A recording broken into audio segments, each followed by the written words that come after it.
സ്വന്തം വൃക്ക ദാനം ചെയ്യാൻ അല്ലെങ്കിൽ അതുമായി ബന്ധപ്പെട്ട് കേരളത്തിന് മുഴുവൻ മാതൃകയായ ഒരു വ്യക്തി കൂടിയാണ്. കിഡ്നി ഫൗണ്ടേഷൻ സ്ഥാപിച്ചു, അതുമായി ബന്ധപ്പെട്ട് പ്രവർത്തിക്കുന്നു. അതുമായി ബന്ധപ്പെട്ട് ഒരുപക്ഷെ വീട്ടിൽ നിന്ന് തന്നെ എതിർപ്പ് നേരിട്ട വ്യക്തിയാണ്. ഷീല മാഡം ഒരിക്കൽ പറയുണ്ടായി, ഞാൻ ഏറ്റവും കൂടുതൽ കൺസേൺ എൻ്റെ ഭർത്താവിൻ്റെ ആരോഗ്യത്തെക്കുറിച്ച് തന്നെയാണ്. എങ്ങനെയാണ് ആ ഒരു ചിന്ത വരുന്നത്? ശരിക്കും പറയുകയാണെങ്കിൽ അത് വലിയൊരു സംഭവമൊന്നുമല്ല, അത് ഇത്രയും ചർച്ച ചെയ്യാനുള്ള സംഭവമല്ല. ആദ്യം കൊച്ചോസഫിന് ഞാനൊരു നമസ്കാരം പറഞ്ഞത് ആ ഒരു വലിയ ഒരു മനുഷ്യനുള്ളൊരു നമസ്കാരമായിരുന്നു എൻ്റെ സൈഡിൽ നിന്ന്. ജീവനോട് ഇരിക്കുമ്പോൾ കൊടുക്കാൻ പറ്റുക എന്നുള്ളത് ഇറ്റ്സ് എ ബിഗ് അച്ചീവ്മെന്റ്. അത്ര ഒരു പറയട്ടെ, അതായത് ഇത് എത്രയോ പേര്, ആയിരക്കണക്കിന് പേര് ചിലപ്പോൾ സ്വന്തം അടുത്ത ബന്ധുക്കളുടെ ആവശ്യത്തിന് കൊടുത്തിട്ടുണ്ട്. എത്രയോ പേര് ചിലപ്പോൾ 2 ലക്ഷം രൂപ 5 ലക്ഷം രൂപ കിട്ടാൻ വേണ്ടി കൊടുത്തിട്ടുണ്ട്. ഡോക്ടേഴ്സ് പറയുന്നു നമുക്ക് നല്ല ആരോഗ്യം ഉണ്ടെങ്കിൽ ഒരു കുഴപ്പമില്ല, ധൈര്യമായിട്ട് കൊടുക്കാം. അപ്പോൾ ഞാൻ വിചാരിച്ചു അങ്ങനെയാണെങ്കിൽ, അതേസമയം സമൂഹത്തിൽ ഇതിൻ്റെ ഒരു ഷോർട്ടേജ് നിലനിൽക്കുന്നുണ്ട്. അപ്പോൾ സമൂഹത്തിലൊരു സന്ദേശം കൊടുക്കാൻ പറ്റുമോ എന്നുള്ളതായിരുന്നു എൻ്റെ ഒരു ആശയം. അങ്ങനെ ഇരിക്കുമ്പോഴാണ് ഒരു ഫാദർ ഡേവിസ് ചെർമൽ, അങ്ങനെ എനിക്ക് പരിചയം പോലും ഉണ്ടായിരുന്നില്ല. അപ്പോൾ പുള്ളി അത് കൊടുത്ത് പേപ്പറിൽ ചെറിയൊരു ന്യൂസ് വന്നപ്പോൾ ഞാൻ അച്ഛനെ നമ്പർ കണ്ടുപിടിച്ച് ഞാൻ പറഞ്ഞു, ഞാൻ വിചാരിച്ചൊരു ആശയം അച്ഛൻ ഓവർടേക്ക് ചെയ്തു. ഞാനിതിങ്ങനെ മനസ്സിലാലോചിക്കുകയായിരുന്നു ഇത്. അപ്പോൾ അച്ഛനും പറഞ്ഞു ഇത്രയേ ഉള്ളൂ, ഇതിനെപ്പറ്റി ചില മജീഷ്യൻസൊക്കെ ഒരു മാജിക്ക് ചെയ്യുന്ന പോലെയുള്ളൂ. അതായത് ഞാൻ ആകെ കൂടി 4 ദിവസമാണ് ഹോസ്പിറ്റലിൽ കിടന്നത്. പിന്നെ ഇതൊരു കീഹോൾ സർജറിയാണ്, 15 ദിവസമാണ് റെസ്റ്റ് എടുത്തുള്ളൂ. പിന്നെ ഓൺലി തിങ് അതിന് ഈ 60-ാം വയസ്സിലും എനിക്ക് അതിന് ആരോഗ്യം ഉണ്ടായി എന്നുള്ളതാണ് ഒരു അഭിമാനം. പക്ഷെ അതുകൊണ്ട് സമൂഹത്തിലേക്ക് ഒരു സന്ദേശം എത്തിക്കാൻ സാധിച്ചു, അതിൽ സന്തോഷമുണ്ട്.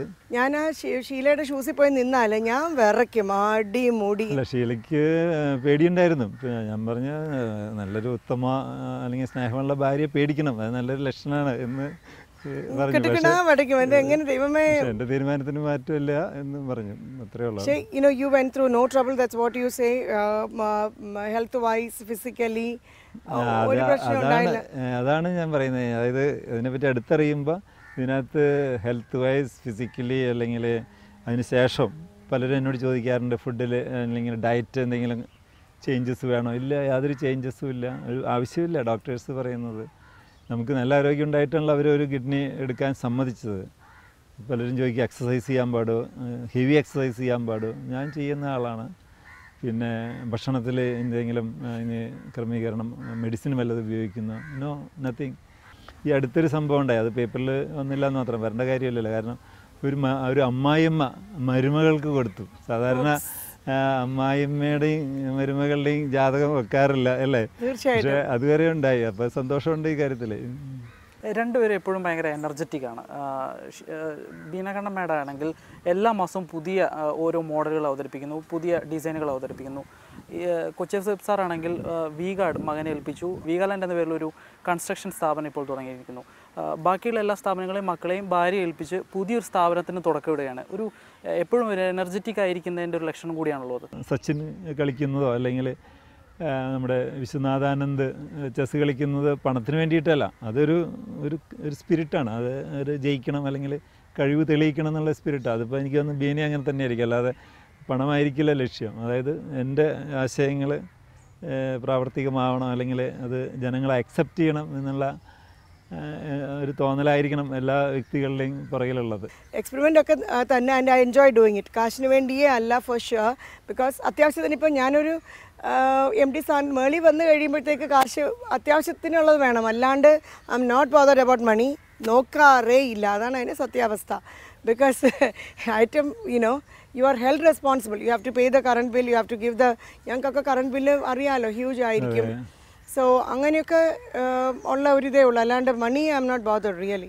നമുക്ക് രാഷ്ട്രീയം കൂടി ഒന്ന് സ്പർശിക്കാൻ തോന്നുന്നു. കാരണം കേരളത്തിലെ രാഷ്ട്രീയ മേഖലകളിൽ ഇപ്പം നിറഞ്ഞു നിൽക്കുന്നൊരു കാര്യം, ഒരു പുറത്തു പറയുന്നൊരു അഭ്യൂഹമാണെന്നെങ്കിൽ വേണമെങ്കിൽ പറയാം, അടുത്ത തെരഞ്ഞെടുപ്പിൽ ഒരു പക്ഷേ കൊച്ചോസഫ് സാർ ഏതെങ്കിലും ഒരു പാർട്ടിക്ക് വേണ്ടി മത്സരിച്ചേക്കും. ഏതാ പാർട്ടി എന്ന് ഞാൻ പറയുന്നില്ല, അതിനുള്ള ഏതെങ്കിലും തരത്തിലുള്ള സാധ്യതയുണ്ടോ? ഒരു സാധ്യതയില്ല, ഇല്ല ഇല്ല ഇല്ല. പാർട്ടി അല്ലെങ്കിൽ ഒരു പൊളിറ്റിക്സിൽ ഇറങ്ങാതെ തന്നെ ജനസേവനം ചെയ്യാൻ പറ്റുന്നുള്ളൊരു വിചാരക്കാരനാണ് ഞാൻ.